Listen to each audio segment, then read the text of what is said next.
సార్వత్రిక ఎన్నికల్లో ఆంధ్రప్రదేశ్‌లో టీడీపీ కూటమి సునామీకి వైఎస్ఆర్‌సీపీ కొట్టుకుపోయినటువంటి నేపథ్యంలో అమరావతికి మళ్ళీ మహర్దశ పట్టబోతుంది. అమరావతిలో కీలక పరిణామాలైతే చోటు చేసుకోబోతున్నాయి. ఈ 5 సంవత్సరాల్లో అమరావతిలో కొన్ని కలుపు మొక్కలు, కొన్ని మొక్కలు పెరిగినటువంటి నేపథ్యంలో రాజధాని ప్రాంతంలో ఇప్పుడు కొత్త ప్రభుత్వం ఏర్పాటు కాబోతున్నటువంటి నేపథ్యంలో పెరిగినటువంటి మొక్కలు ఏవైతే ఉన్నాయో వాటిని క్లీన్ చేసేటువంటి ప్రక్రియ అయితే ప్రారంభమైంది. అమరావతికి మళ్ళీ మహర్దశ పట్టబోతోంది అంటూ కొన్ని వార్తలు ఇప్పుడు సోషల్ మీడియా వేదికగా చక్కర్లు కొడుతున్న నేపథ్యంలో ఈ అంశం మీద మనం విశ్లేషణ చేసుకునేటువంటి ప్రయత్నం చేద్దాం. ప్రస్తుతం మనతో పాటు ఉన్నారు ప్రముఖ రాజకీయ విశ్లేషకులు ప్రసాద్ గారు. సార్తో మాట్లాడదాం. ప్రసాద్ గారు నమస్తే అండి. నమస్తే అండి. ప్రసాద్ గారు, ఆంధ్రప్రదేశ్‌లో వైసీపీ చిత్తుగా ఓడిపోయింది.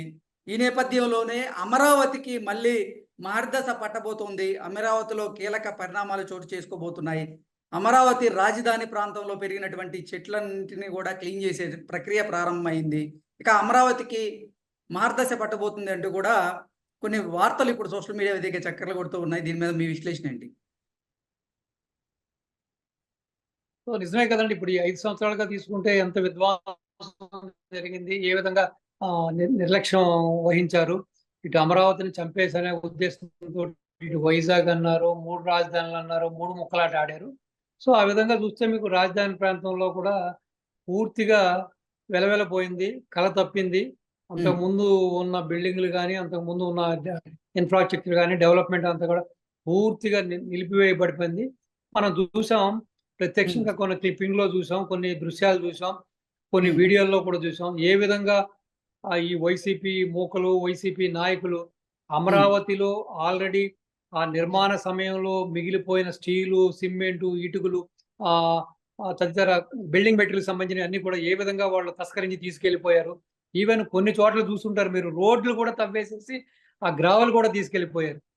సో ఈవెన్ మెగా కంపెనీ కూడా చూశారు కదా. మెగా కంపెనీ కూడా అక్కడ ఒక కాంట్రాక్ట్ ఏర్పరచుకుని అక్కడ పెట్టిన ఎలక్ట్రికల్‌కి సంబంధించిన కేబుల్స్ గానీ, తర్వాత కొన్ని సామాగ్రిని కూడా ఇటు వేరే విధంగా మన ఇటు బుగ్గన నియోజకవర్గమైన డోను పరిసర ప్రాంతాల్లో అంతకుముందున్న ఆర్థిక శాఖ మంత్రి గారు ఏదో అక్కడేదో పని చెప్తే ఇక్కడి నుంచి అక్కడికి తీసుకెళ్లారని, మళ్ళీ ఇక్కడి నుంచి మళ్ళీ మన వైజాగ్ తీసుకెళ్తుంటే కూడా వాటిని కొంతమంది తీసుకెళ్ళిపోతుంటే ఆపారు కూడా. మేమే చూసాం. ఈ విధంగా అసలు ఎంతటి విధ్వంసం చేశారు. అమరావతిని, కమరావతిని ఒక కులాన్ని ఆపాదించి, ఒక వర్గానికి ఆపాదించి ఏ విధంగా అర్ధాంతంగా ఆపేసేసి ఏ విధంగా నాశనం చేశారు చూసారు. మీరు చెప్పినట్టుగా రకరకాల 5 ఏళ్లలో రకరకాల పిచ్చి మొక్కలు, అవి ఇవి కలుపు మొక్కలు ఎన్నెన్నో పెరిగాయి. ఇప్పుడు నిజంగానే ఈ యొక్క పండగ వాతావరణం నెలకొని ఉంది. కొత్త ప్రభుత్వం రాగానే ఇంకా ప్రమాణ స్వీకారం చేయకుండానే కూడా మీరు చెప్పినట్టుగా 70-80 జేసీబీలు పెట్టి రకరకాల పనిముట్లు తీసుకొచ్చి ఆ మొక్కలన్నింటినీ కూడా క్లియర్ చేస్తూ ఆ ప్రాంతాలన్నింటినీ కూడా సుందరీకరణ పనులు మొదలుపెట్టారు. సో అదే విధంగా ఇప్పుడు ఏదైతే బిల్డింగ్స్ ఇవన్నీ కూడా మధ్యలో ఆగిపోయినాయో, ఏదైతే బిల్డింగ్స్ అర్ధాంతరంగా ఆగిపోయినాయో, ఏదైతే బిల్డింగ్స్ కొన్ని డ్యామేజెస్ అయినాయో, సో అవన్నీ కూడా మరమ్మతులు చేస్తారు. డెఫినెట్ గా మళ్ళీ యుద్ధ ప్రాతిపదికన అమరావతి మళ్ళీ పనులు స్టార్ట్ అవుతాయి. డెఫినెట్ గా అమరావతికి మహాదశ స్టార్ట్ అయింది. సో దాన్ని ఎవ్వడూ ఆపలేడు. అమరావతి ఆంధ్రుల ఏకైక రాజధాని అన్నదానికి ఎటువంటి సందేహం లేదు. ఉన్న సందేహాలు కూడా పటాపంచలు అయిపోయాయి. ఈ 16 నెలలు, ఈ 1600 రోజులు పైబడి ఆ అమరావతి రైతులు, ఆ మహిళలు, అక్కడున్న ఆ కూలీలు, వాళ్ళు చేసిన త్యాగాలు, వాళ్ళు చేసిన ధర్నాలు, వాళ్ళు చేసిన పోరాటాలు, అదే విధంగా ఎంతో మంది అసూలు బాశారు. సో కాబట్టి వాళ్ళు చేసిన పోరాటాలు కానీ, వాళ్ళ త్యాగాలు కానీ ఎక్కడికి పోలేదు. చివరికి మళ్ళీ అమరావతి రాజధాని అయింది. ఆంధ్రుల రాజధాని ఓన్లీ అమరావతి. కాబట్టి మీరు చెప్పినట్టుగా పనులు కూడా వేగవంతం చేస్తారు. ఒక్కసారి బాబు గారి ప్రమాణ స్వీకారం అయిపోయిన తర్వాత 12వ తారీఖున డెఫినెట్ గా యుద్ధ ప్రాతిపదికన ఈ యొక్క ఎవరైతే వెండర్స్ అంతా ఉన్నారో, కాంట్రాక్ట్స్ ఉన్నారో, అంతకుముందు పనులు చేసిన వాళ్ళు, మధ్యలో పనులు ఆగిపోయిన కాంట్రాక్ట్స్, వాళ్ళందరినీ కూడా పిలుస్తారు. వాళ్ళందరికీ కూడా మళ్ళీ జాబ్స్ అసైన్మెంట్ చేస్తారు. సో డెఫినెట్ గా మీరు చూడండి, ఈ యొక్క 12వ తారీఖు అయిపోయిన తర్వాత ఈ క్యాబినెట్ మొత్తం ఫామ్ అయిన తర్వాత, సో నాకు తెలిసి ఒక అరౌండ్ ఒక జూన్ 20th 25th నుంచి మీకు హడావిడి మొదలవుతుంది. మళ్ళీ అక్కడ జీవకళ వస్తుంది. మళ్ళీ ఉమ్, అక్కడ డిఫరెంట్ ప్రాంతాల నుంచి, దేశంలో నలుమూల నుంచి ఆ రాజధాని నిర్మాణం కోసం అనేక మంది స్కిల్డ్ లేబర్ కానీ, అనేక మంది కాంట్రాక్టర్స్ తోటి ఆ ఏరియా అంతా కూడా కిలకలాడుతుంది. సో డెఫినెట్ గా రాజధానికి మహాదశ వచ్చింది, ఇట్లో ఎటువంటి సందేహం లేదు. కాబట్టి మీరు మళ్ళీ పూర్వ వైభవాన్ని చూస్తారు అక్కడ. ఓకే. 2014లో టీడీపీ గెలిచినప్పుడు అమరావతికి రాజధాని ప్రాంతంలో కొన్ని రోడ్ల నిర్మాణాలు పూర్తి చేసిన నేపథ్యంలో గత ప్రభుత్వం ఆ నిర్మాణాలన్నింటినీ కూడా ధ్వంసం చేసిందని నిన్న కొంతమంది అధికారులు రాజధాని ప్రాంతంలో పర్యవేక్షించినప్పుడు వారు ఆ ప్రాంతాన్ని చూసి నివ్వెరపోయారు. ఆ రోడ్లన్నీ కూడా అసలు ఈవెన్ రోడ్లని కూడా గత ప్రభుత్వం ధ్వంసం చేసింది అనే రీతిలో కొన్ని వార్తలు అయితే వస్తూ ఉన్నాయి. వాటి మీద మీ విశ్లేషణ ఏంటి? ఇప్పుడు వచ్చి రాగానే ప్రజావేదికని ఏం చేశాడో మీరు చూశారు.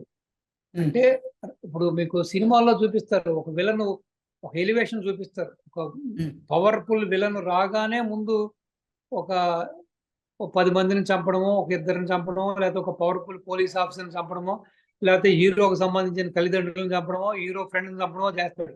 అదే విధంగా జగన్మోహన్ రెడ్డి గారు వచ్చి రావడంతో నేను విధ్వంసకారుణ్ణి, నేను అభివృద్ధి కారకుణ్ణి కాదు, నేనేంటో మీకు చూపిస్తా, మీకు చుక్కలు చూపిస్తా. బాబు గారుకి డిఫరెంట్ గా ఉండాలి కదా. ఆయన ఎప్పుడు కోరుకునేది ఏంటంటే ప్రపంచానికి వ్యతిరేకంగా, ప్రజలకి వ్యతిరేకంగా, అభివృద్ధికి వ్యతిరేకంగా ఉండే వ్యక్తి కాబట్టి. సో రాగానే ఆయన తన మార్కు రాజకీయాన్ని అక్కడ చూపించారు. వచ్చి రావడంతో అన్ని కోట్ల రూపాయలు ఖర్చు పెట్టి కట్టిన ప్రజావేదికని ఏ విధంగా నిర్దాక్షిణ్యంగా కూల్చేశారో కూడా చూసాం. ఈవెన్ కూల్చేసిన తర్వాత కూడా ఆయన యొక్క పైచాచికత్వం, ఆయన యొక్క వ్యక్తిత్వాన్ని ప్రతిబింబించేలా చూడండి. ఆ ఆఫీసర్స్ వాళ్ళు చెప్పారంట, ఈ డెర్బీస్ అన్ని క్లీన్ చేద్దాం. నో నో నో నో, ఇవన్నీ ఇక్కడే ఉండాలి. ఈ రాజధాని ప్రజలు, ఈ రాజధాని ప్రాంతంలో భూములు ఇచ్చిన ప్రజలు, ఇక్కడున్న నాయకులు, ఇక్కడున్న ప్రతిపక్ష నాయకులు, ప్లస్ ప్రతిపక్ష నాయకుడైన చంద్రబాబు నాయుడు గారు ప్రతిరోజు వచ్చేటప్పుడు పోయేటప్పుడు దీన్ని చూడాలి. మరి అదేం ఆనందమో మనకు అర్థం అవ్వట్లేదండి. ఇప్పుడు ఎవడన్నా చూస్తే ఒక మంచి గుడి కడతాడు, లేకపోతే ఒక బడి కడతాడు, లేకపోతే ఒక బిల్డింగ్ కడతాడు, కట్టి ఇది 10 మంది చూడాలి, 10 మందికి ఒక రోల్ మోడల్గా ఉండాలని కోరుకుంటాడు. ఏదైతే ఆయన విధ్వంసం చేశాడో ఆ విధ్వంసానికి కొంతమంది ఎన్ఆర్ఐలు నడుము కట్టుకున్నారు. అక్కడ ఒక అద్భుతమైన ఒక ప్యాలెస్ కట్టబోతున్నారు, అద్భుతమైన ఒక కాన్ఫరెన్స్ హాల్ కట్టబోతున్నారు. సో డెఫినెట్ గా ఎక్కడైతే విధ్వంసం మొదలైందో అదే ప్లేస్ లో ఒక తురికితరాయి లాంటి ఒక బిల్డింగ్ అక్కడ కట్టబోతున్నారు. అది చూసిన జగన్మోహన్ రెడ్డి కన్నీళ్లు పెట్టుకుంటాడా, లేకపోతే ఆయన మా నాయకులు కన్నీళ్లు పెట్టుకుంటారా మీరు చూడండి. అంటే కళ్ళల్లో రక్తం వస్తుంది వాళ్ళందరూ కూడా అది చూడగానే. కాబట్టి ఇప్పుడు అభివృద్ధి అన్నది చెయ్యాలి, లేదు ఎదటివాడు చేసిన అభివృద్ధినైనా అట్టే పెట్టాలి. అలా కాకుండా ఇన్ని రకాలుగా ఇటువంటి చర్యలకు పైబడిన వల్లనే ఈ రోజున జగన్మోహన్ రెడ్డికి ప్రజలు ఇటువంటి చక్కటి గుణపాఠాన్ని నేర్పించారు. మీరు చూశారు కదా, ఇప్పుడు చరిత్రలో ఏ రాజకీయ నాయకుడైనా సరే ఏదో విధంగా ప్రజల్ని మోసం చేస్తాడు, కానీ ప్రజలు ఎప్పుడూ రాజకీయ నాయకుడిని మోసం చేయరు.